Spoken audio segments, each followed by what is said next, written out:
نخست وزیر راجع به امنیت منطقه حساس خلیج فارس نکاتی داشتند که ما هم اون رو تایید میکنیم. And Mr. Prime Minister had some points with regards to the security of the critical Persian Gulf region, and we do agree with His Excellency. آقای نخست وزیر بر این نکته تاکید داشتند که کلید حل و فصل مسئله پایان یافتن جنگ یمن، آتش بس فوری و کمک به مردم یمن هست که این میتونه آغاز بسیار خوبی باشه. And Mr. Prime Minister also emphasized that the key to the settlement of the issues in the region is to terminate the war on Yemen, to declare an immediate ceasefire, and also to deliver humanitarian assistance to the people of Yemen. دو کشور بر این نکته تاکید داریم که مسائل منطقه راه حل سیاسی داره و باید از طریق گفتگو بین کشورها مسائلی که وجود داره به حل و فصل نهایی برسه. And this could be the beginning of more developments in the region, and our two countries emphasized that the regional issues could be only resolved through political means and through dialogue. خطراتی که رژیم صهیونیستی برای امنیت منطقه داره ما برای مقامات پاکستانی توضیح دادیم. And we also explained the dangers imposed by the Zionist regime on the security of the region to Pakistani officials. همچنین به آقای نخست وزیر ما تاکید کردیم که هر گونه حسن نیت و کلام طیب پاسخش هم پاسخ طیب و شایسته خواهد بود. We also emphasized to His Excellency Mr. Prime Minister that any goodwill gesture and good words will be responded by goodwill gesture and good words.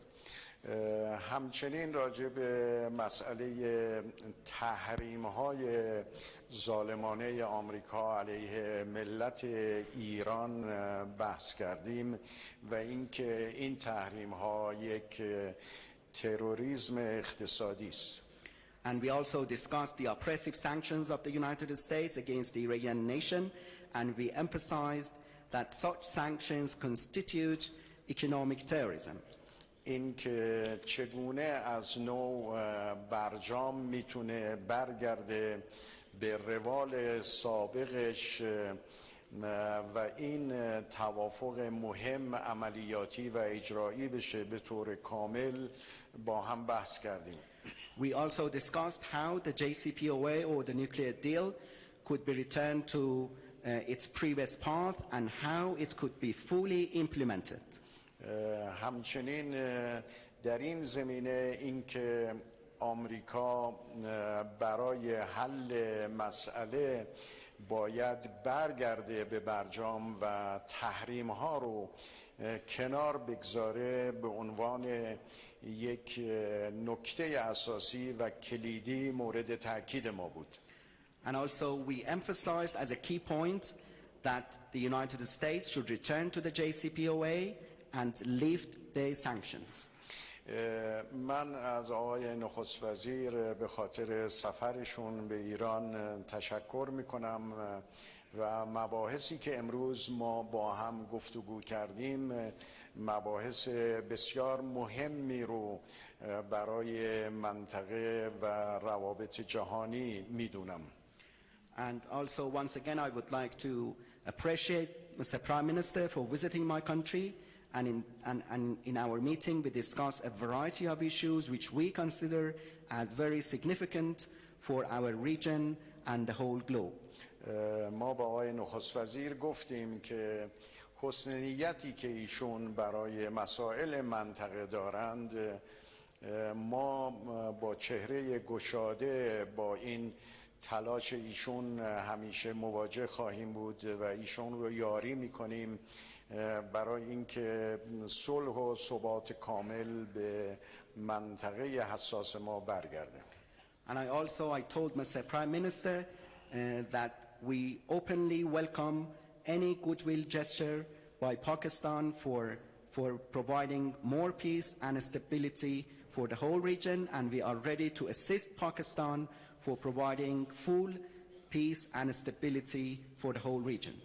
یک بار دیگر به آقای نخست وزیر و هیئت همراهشون برای دیدار از تهران تشکر و سپاسگزاری میکنم و امیدوارم این سفر به خیر و منفعت دو کشور و منطقه باشه.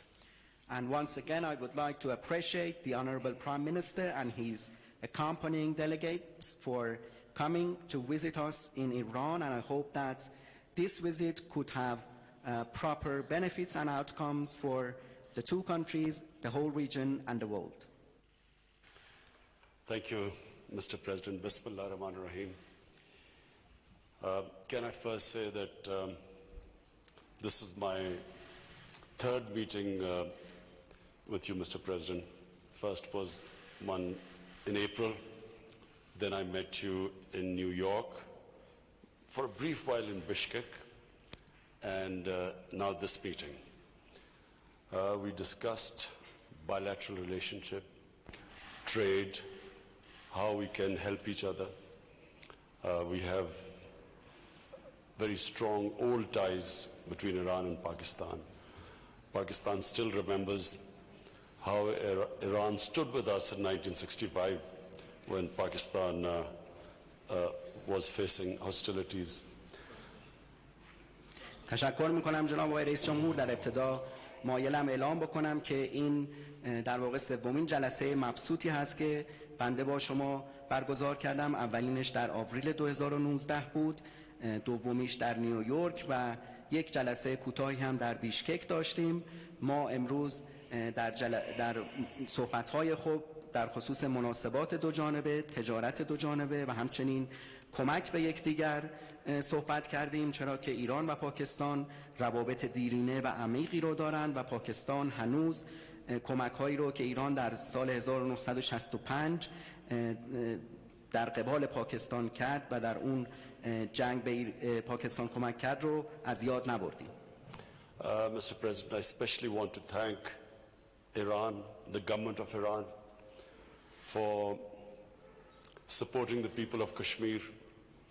As we all know, 8 million Kashmiris have been put under curfew for over 2 months, and I really want to thank Iran the way it spoke out for this big humanitarian disaster that is unfolding in India. So I want to thank you. و به ویژه جناب آقای رئیس جمهور تمایل دارم که تشکر بکنم از دولت ایران به خاطر حمایت‌هایی که از مردم کشمیر نشون داده، چرا که 8 میلیون کشمیری طی 2 ماه گذشته در محاصره قرار داشتند و این جانب تشکر می‌کنم از موضعی که ایران در خصوص این فاجعه انسانی در هند اتخاذ کرده. Mr. President, the main reason I came over with my delegation was that we do not want a conflict in this region. Pakistan suffered 70,000 casualties in the last 15 years in the war on terror. Afghanistan is still suffering, people of Afghanistan, Syria, terrible devastation taking place there. So we do not want another conflict in this part of the world. جناب آقای رئیس، دلیل اصلی سفر من و هیئت همراه به کشور شما این بود که ما نمیخواهیم که درگیری جدیدی در این منطقه بروز پیدا بکنه، چرا که پاکستان طی 15 سال گذشته از این درگیری رنج برده و 70,000 تلفات رو ما در جنگ علیه تروریسم دادیم و همچنین مردم افغانستان و مردم سوریه هنوز از تبعات تروریسم رنج میبرند. بنابراین ما نمیخواهیم که شاهد یک درگیری دیگری در منطقه باشیم. Mr. President, we have Iran is our neighbor. Ties with Iran go a long way back. Saudi Arabia has been one of our closest friends Saudi Arabia has helped us when we have needed, when we have been in need. And so the reason for this trip, that we do not want a conflict between Saudi Arabia and Iran. We recognize that it's a complex issue. We recognize that. But we feel that this can be resolved through dialogue. But what should never happen is a war between Saudi Arabia and Iran, because this will not just affect this whole region. Our two brotherly countries will be affected, but this will cause poverty in the world. Oil prices will go up. Countries which should be spending money on their human beings will end up spending money on buying expensive oil. So it will create poverty. So not just from Pakistan point of view, from all developing countries' point of view, that whatever it takes, we must never allow this conflict to take place, because we know, Mr. President, there is a vested interest that wants this conflict to take place. جناب آقای رئیس جمهور، ایران همسایه ما بوده و در مواقع سخت از ما حمایت کرده. عربستان هم یکی از دوستان نزدیک ماست که در زمان نیاز ما به ما کمک کرد. بنابراین دلیل این سفر ما این هست که ما نمیخوایم هیچ گونه درگیری بین ایران و عربستان اتفاق بیفته. این یک موضوع پیچیده هست، اما احساس میکنیم که این موضوع پیچیده رو میتوان از طریق دیالوگ و مذاکره حل کرد. ما معتقد هستیم که هیچ جنگی نباید اتفاق بیفته بین این دو کشور، چرا که نه تنها بر بین این دو کشور برادر اختلاف به وجود میاد، بلکه تأثیر میگذاره بر کل منطقه و باعث گسترش فقر میشه، چرا که قیمت نفت بسیار افزایش پیدا میکنه و کشورهایی که میبایست پولهای خود رو در خصوص توسعه انسانی هزینه بکنند برای خرید نفت گران هزینه خواهند کرد و بنابراین از نقطه نظر پاکستان و همه کشورهای در حال توسعه هیچ گونه جنگی بین ایران و عربستان نباید اتفاق بیفته، چرا که معتقدیم این به نفع کشورهای ثالث خواهد بود. This trip and inshallah the trip when I go to Saudi Arabia on Tuesday, I want to stress, is purely a Pakistan initiative. It's an initiative taken by us. We haven't been asked by anyone to do this. It is our initiative, and I repeat, because it is imperative that we do not allow a conflict to take place, because, and I again repeat, there's a vested interest that wants this to happen. And so I've been very encouraged talking to you, Mr. President. I feel encouraged, and I go in a very positive frame of mind to Saudi Arabia, and we will act, I repeat, as a facilitator, not a mediator, a facilitator. We would like to facilitate talks. As you mentioned during our conversation, in the past,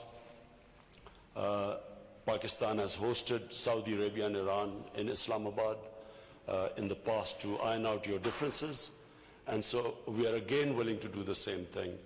We again want to facilitate our two brotherly countries to iron out your differences, and I repeat again, it's complicated, it's complex, but I feel it's possible to resolve these differences. این سفر و انشالله سفری که من روز سه‌شنبه به عربستان خواهم داشت سفر مفیدی خواهد بود و در این سفر هم من تاکید خواهم کرد بر ابتکار پاکستان.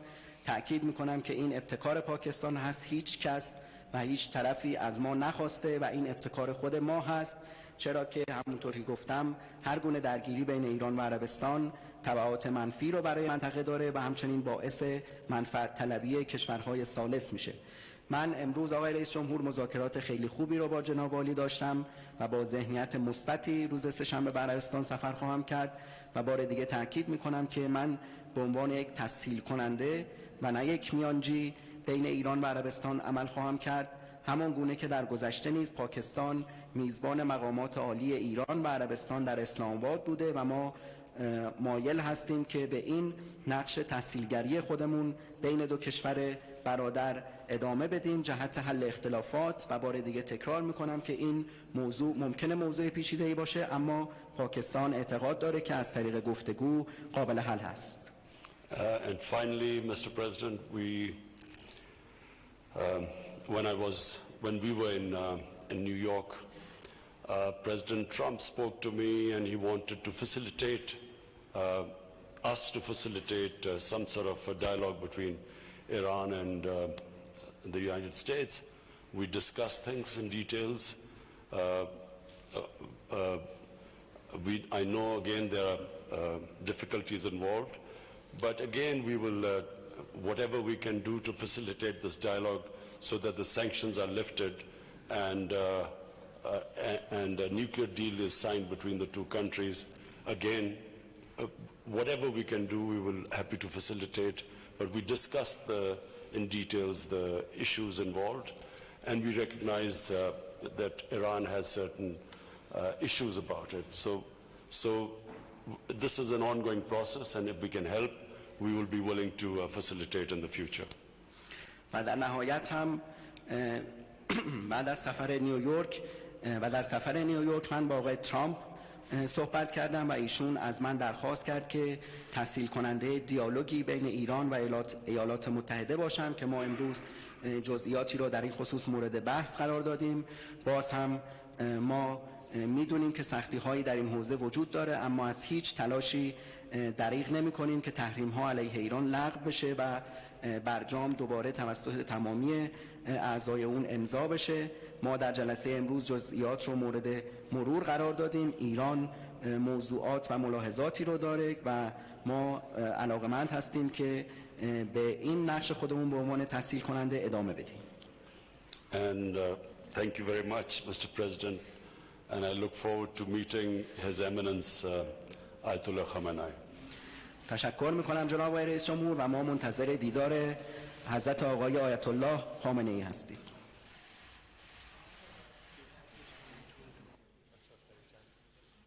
वज़ीर आज़म इमरान खान ईरान के एक रोज़ा दौरे पर है। यहाँ पर उनकी बहुत ही अहम मुलाकात हुई है ईरानी सदर हसन रूहानी के साथ और इस मुलाकात के बाद दोनों रहनुमा न्यूज़ कॉन्फ्रेंस कर रहे थे। न्यूज़ कॉन्फ्रेंस से खिताब करते हुए वज़ीर आज़म इमरान